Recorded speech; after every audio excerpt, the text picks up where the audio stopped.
Hey, what's up, guys? So, another question from LeetCode 75 level 2. So, this question basically says, yeah, that we have a 2D array. Okay. And if my particular cell says that it's of 1, value of 1, that means I'm going to go towards right. And if the next cell says that the value is 1, then I can successfully go to the next column. If not, and if it says -1, that means I need to go left. So this right and left together is going to make the ball stuck. Cool. Then another thing is if it's -1 and -1, then we go towards left. Like -1 here, -1 here, this one, go, this one. Okay, sounds good. That's the whole question. And the question wants us to say that every row, every column has its own value. And what would be, if I drop this first ball, where would it finally exit out of? Cool. So let's directly jump in the code for this one. So a recursion seems like a decent method. We can just call it DFS, right? So we have few conditions that we just discussed right now, that if next column, the current row, next column, both are equal to 1, then I can go towards my next row. Keep in mind you would go towards a next row with the next column. So why so?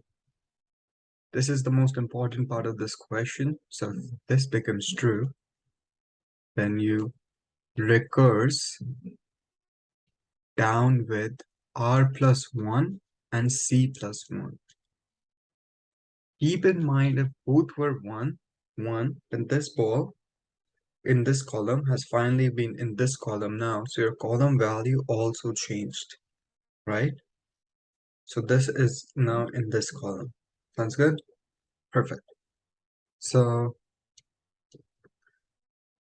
with this condition, we also can have an else if, that if the previous one is -1, current is -1, we go to the next row and the previous column. Make sense? Cool. We just continuously do this recursion down, down, down. And once our base case would be that if row is finally equal to grid.length, that means we reached the full complete length. Perfect. Then we can just return the column number because we want to put in our list, our array, that where we came out of from. So I just return C, and if not, I return -1. That means it got stuck. Now this checker function is separate from my DFS because you want to check first in this case that if it's only valid, then only go do something. Because if I just implement this checker function inside my DFS, then it would be like DFS this, and then it makes it more messy and complicated, and it doesn't really work as you would expect it to. So that's kind of like something to make our life easier, have just another function.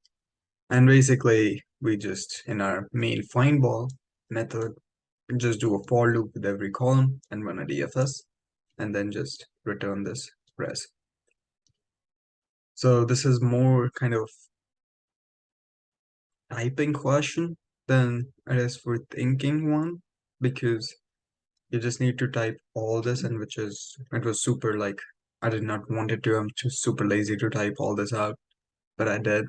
So yep, this is the whole question for where will the ball fall.